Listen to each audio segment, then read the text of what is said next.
કુલ 80 માર્ક્સનું આપણે paper solution આ વિડીયોની અંદર જોવાના છે. તો સૌપ્રથમ ચેનલ પર ના તો ચેનલ સબસ્ક્રાઈબ કરી દો, કારણ કે દરેક વિષયના પેપર સોલ્યુશન સૌપ્રથમ તમને મળતા રહેશે. સૌપ્રથમ વિદ્યાર્થી મિત્રો, વિભાગ એ ની અંદર 16 વિકલ્પો છે, એટલે 16 હેતુલક્ષી પ્રશ્ન છે. બરાબર, તમે જાણો છો વિકલ્પો, ખરા ખોટા અને ખાલી જગ્યા. પહેલો પ્રશ્ન છે, NH3 માં N પરમાણુની સંયોજકતા કેટલી છે? તો નાઇટ્રોજન પરમાણુ અહીંયા H3 આવ્યો એટલે એટલી બાજુના પરમાણુની સંયોજકતા હોય, જેટલા નંબર લખ્યા હોય ને એટલા. બરાબર, પાડોશી નંબરમાં જેટલા નંબર લખ્યા હોય એટલા એની સંયોજકતા હોય. તો અહીંયા હાઇડ્રોજન કેટલા છે? 3. તો નાઇટ્રોજનની સંયોજકતા કેટલી થશે? 3 થશે. બરાબર, તો અહીંયા જવાબ શું આવશે? Option B. ક્લિયર? ખબર પડી ગઈ? બીજો પ્રશ્ન, નિયમિત વર્તુળમય ગતિ કરતા પદાર્થ માટે શું અચળ હોય છે? તો એની ઝડપ અચળ હોય છે. યાદ રાખજો, શું અચળ હોય છે? જ્યારે પદાર્થ નિયમિત વર્તુળમય ગતિ કરતો હોય ત્યારે એની ઝડપ અચળ હોય છે. ત્યારબાદ વનસ્પતિ માટે હાઇડ્રોજનનો સ્ત્રોત કયો છે? તો પાણી. બરાબર, હાઇડ્રોજનનો સ્ત્રોત કયો છે? મેન મુખ્ય પાણીમાંથી હાઇડ્રોજન મળશે એને. બરાબર, કારણ કે પાણીનું અણુસૂત્ર શું છે? H2, અને મુખ્ય સ્ત્રોત શું થશે? પાણી. બરાબર, હાઇડ્રોજનનો મુખ્ય સ્ત્રોત વનસ્પતિ માટે પાણી આવશે. ઓપ્શન બી.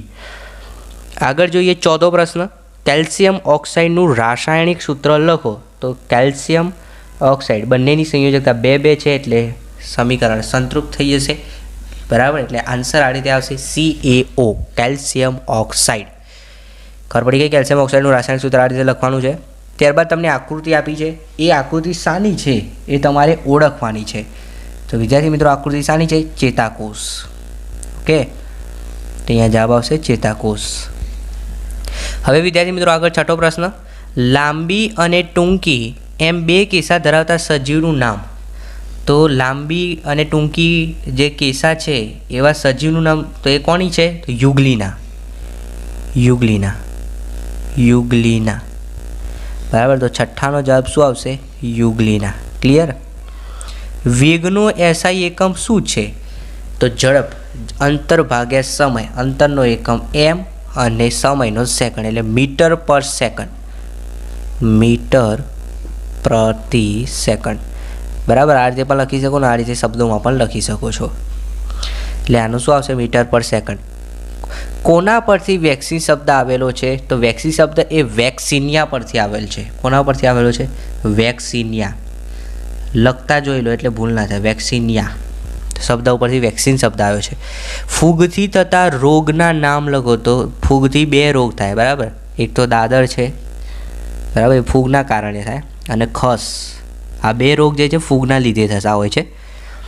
ત્યારબાદ 11મો પ્રશ્ન છે, હવામાં નાઇટ્રોજન 10મો પ્રશ્ન રહી ગયો. ભૂમિમાં જોવા મળતા સડતા કાર્બનિક પદાર્થ જે છે એ શું છે? તો એ હ્યુમસ છે. શું છે? હ્યુમસ. હ્યુમસ. હવામાં નાઇટ્રોજનનું પ્રમાણ 78%. દરેકને આવડવું જોઈએ, એકદમ સહેલું છે. 78%, 78%. ત્યારબાદ આગળનો પ્રશ્ન છે, વર્મ કમ્પોસ્ટ ખાતર તૈયાર કરવા કયા સૂક્ષ્મ છે? તો વર્મ કમ્પોસ્ટ માટે શું વપરાય? વર્મિંગ, અળસિયું. વર્મ હોમ, અળસિયું આવશે. બરાબર, જેને અળસિયું કહેવાય. ઓકે, અળસિયું લખીશું આપણે, ઇંગ્લિશમાં નથી જવું, અળસિયા. હવે આગળ 13મો પ્રશ્ન સ્ક્રીન ઉપર જોઈ શકો છો. જોડકા જોડવાના છે, એકદમ સિમ્પલ જોડકા છે. મિથેનનું અણુસૂત્ર શું થશે? CH4. સોડિયમની સંજ્ઞા Na, અને બીજું આ આપ્યું છે ને એ ઇથાઇનનું છે. ઇથાઇન. બરાબર, એટલે આપણું જોડકું કંઈક આ રીતે થશે, પહેલામાં B અને બીજામાં C. પાણીનું ઉત્કલન બિંદુ કેટલું હોય? 0 સેલ્સિયસ કે 100 સેલ્સિયસ? તો 100 સેલ્સિયસ હોય. બરફનું 0 સેલ્સિયસ, પાણીનું 100 સેલ્સિયસ. પણ આપણે તો અહીંયા કેલ્વિનમાં લખવાનું છે, એટલે જવાબ શું આવશે? 273 + 100, એટલે આપણો જવાબ અહીંયા ખાલી જગ્યામાં કેટલો આવશે? 373 કેલ્વિન. સેલ્સિયસ પૂછે તો કેટલું લખવાનું? 100. યાદ રાખજો. બરાબર, પાણીનું ઉત્કલન બિંદુ 100 સેલ્સિયસ, કેલ્વિનમાં 373, એટલે અહીંયા જવાબ તમારો 373 કેલ્વિન આવશે. ત્યારબાદ સિલિકોનની ઇલેક્ટ્રોન રચના. બરાબર, તો સિલિકોનનો પરમાણુ ક્રમાંક 14 છે, એટલે આ રીતે થશે, પહેલાં 2, પછી 8 અને પછી 14. પરમાણુ ક્રમાંક આવડશે તો તમને ઇઝીલી એનો ઇલેક્ટ્રોન રચના આવડશે. ત્યારબાદ કલીલ સ્થાયી છે જ્યારે નિલંબિત અસ્થાયી છે. આ વિધાન સાચું છે કે ખોટું? તો વિધાન સાચું છે કે કલીલ જે છે એ સ્થાયી હોય છે અને નિલંબન હોય એ અસ્થાયી. વિધાન કેવું છે? સાચું છે. હવે વિદ્યાર્થી મિત્રો વાત કરીએ વિભાગ બી ની અંદર. તો વિભાગ બી ની અંદર 2 ગુણના પ્રશ્નો છે. 10 પ્રશ્નો લખવાના છે, બરાબર. ટોટલ 20 માર્ક્સનું વિભાગ બી છે. હું તમને જે બધા પ્રશ્નો કહું એ ખાસ તૈયાર કરી દેજો અત્યારે જ. પહેલો પ્રશ્ન છે વાયુનું દબાણ એટલે શું? દબાણ માપવા માટેના એકમો યાદ રાખવાના છે તમારે. અથવા તો એની ઓરમાં આ પ્રશ્ન પૂછે કે વૈજ્ઞાનિક કારણ આપો, ટાયરમાં વધુ હવા ભરી શકાય છે. ત્યારબાદ 18મો પ્રશ્ન છે અલગીકરણ. આ પ્રશ્ન ખાસ તૈયાર કરજો. અલગીકરણ માટેની જુદી જુદી પદ્ધતિઓ જણાવો. ખાલી પદ્ધતિના નામ લખવાના છે. ત્યારબાદ મોસ્ટ ટાઈપી પ્રશ્ન છે મૃદુતક પેશી, બરાબર. મૃદુતક પેશી ખાસ તૈયાર કરજો. એની અથવામાં આ પ્રશ્ન પણ ખાસ તૈયાર કરી દેજો. વૈજ્ઞાનિક કારણ આપો, રુધિર દ્વારા શરીરના વિવિધ અંગોનું કાર્યાત્મક જોડાણ થાય છે. ત્યારબાદ 20મો પ્રશ્ન છે આવૃત બીજધારી વનસ્પતિ અને અનાવૃત બીજધારી. આ બે પ્રશ્નો ખાસ તૈયાર કરી દેજો, આવૃત બીજધારી અને અનાવૃત બીજધારી. ત્યારબાદ વેગમાનની વ્યાખ્યા તમારે લખવાની છે. આ પ્રશ્ન મોસ્ટ ટાઈપી છે, વિદ્યાર્થીઓ વારંવાર પ્રશ્ન પૂછાતો છો. વેગમાનની વ્યાખ્યા આપો, એસઆઈ એકમ અને એનું સૂત્ર. એ ના આવડે તો એની અથવામાં તમે દાખલો પણ કરી શકો છો. તો મોટાભાગને આ પ્રશ્ન આવડતો હોય છે, બરાબર. ત્યારબાદ આગળ 22મો પ્રશ્ન છે જે ખૂબ જ ઉપયોગી છે કે ધ્રુવ કરતાં વિષુવવૃત્ત પર પદાર્થનું વજન પ્રમાણમાં ઓછું હોય છે, એનું કારણ આપવાનું છે. ત્યારબાદ દાખલો છે. ત્યારબાદ 24મો પ્રશ્ન મોસ્ટ ટાઈપી છે સઘન તરંગ અને લંબઘન તરંગ. એનો તફાવત તૈયાર કરી દેજો, બરાબર. ત્યારબાદ સારા સ્વાસ્થ્ય માટેની આવશ્યક શરતો, સેન્દ્રિય ખાતર એટલે શું, એના 2 લાભ લખવાના છે. આગળ વિભાગ સીની અંદર 3 ગુણના આપણે પ્રશ્નો જોવાના છે, બરાબર. તો 3 ગુણમાં 8 પ્રશ્નો લખવાના છે, એટલે વિભાગ સી ટોટલ 24 માર્ક્સનું છે.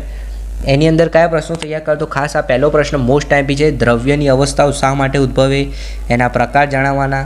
3 અવસ્થાઓ છે, બરાબર. અવસ્થાના 3 ઉદાહરણ આપવાના છે. ત્યારબાદ કલિલ દ્રાવણના ગુણધર્મો મોસ્ટ ટાઈપી. કલિલ દ્રાવણ. ડાલ્ટન પરમાણ્વીય સિદ્ધાંત મોસ્ટ ટાઈપી. ખાસ તૈયાર કરી નાખજો. ડાલ્ટન પરમાણ્વીય સિદ્ધાંતની અભિધારણા. ત્યારબાદ આ બંને પ્રશ્નોમાંથી 100% છે કણાભસૂત્ર, હરિતકણ અને ગોલ્ગી ગાય. 3માંથી 1, બરાબર. કણાભસૂત્ર અને હરિતકણનો તફાવત તો મોસ્ટ ટાઈપી છે. ત્યારબાદ 2 પેશી. કેટલી? 2 પેશી 3 માર્ક્સમાં. તમને આગળ 2 ગુણમાં મેં કીધી મૃદુતક પેશી. 3 માર્ક્સ માટે જલવાહક પેશી અને અન્નવાહક પેશી. આ 2 પ્રશ્નો ખાસ તૈયાર કરજો, ઓકે.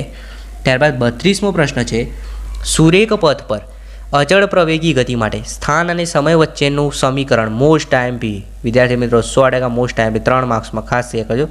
ત્યારબાદ દાખલો જો તમે ન કરો તો એની ઓરમાં આ પ્રશ્ન છે મોસ્ટ ટાઈપી છે. કાર્ય એટલે શું, કાર્યનો એસઆઈ એકમ, કાર્યની વ્યાખ્યા અને સોનારની કાર્યવિધિ. આ તો ખાસ તૈયાર કરજો, ઓકે. હવે વાત કરીએ વિભાગ ડી.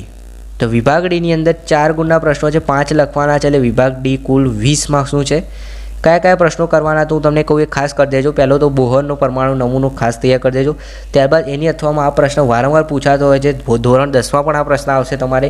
સમસ્થાનિક એટલે શું તેના વિશે સમજૂતી આપો. સમસ્થાનિકોના 2 ઉપયોગો લખો. ત્યારબાદ સંધિપાત સમુદાયના લક્ષણો ખાસ તૈયાર કરી દેજો. એના 4 ઉદાહરણ. વેગમાનની વ્યાખ્યા, એનો એસઆઈ એકમ. બળની વ્યાખ્યા, એનો એસઆઈ એકમ લખો. મોસ્ટ ટાઈપી પ્રશ્ન છે. ત્યારબાદ ખૂબ જ ઉપયોગી છે અચળ પ્રવેગી ગતિના સમીકરણો પરથી મુક્ત પતન કરતાં પદાર્થની ગતિના સમીકરણ મેળવો અને મુક્ત પતન એટલે શું એની વ્યાખ્યા આપવાની છે. અને છેલ્લો જળ પ્રદૂષણની અસરો. મોસ્ટ ટાઈપી પ્રશ્ન છે જળ પ્રદૂષણની અસરો. એની અથવામાં પણ જે પ્રશ્ન છે એ પણ ખૂબ જ ઉપયોગી છે. ભૂમિનું રક્ષણ એટલે શું, રક્ષણને રોકવા અથવા તો ઓછું કરવા માટે શું કરવું, એની રીતો કઈ છે, ઓકે. તો વિદ્યાર્થી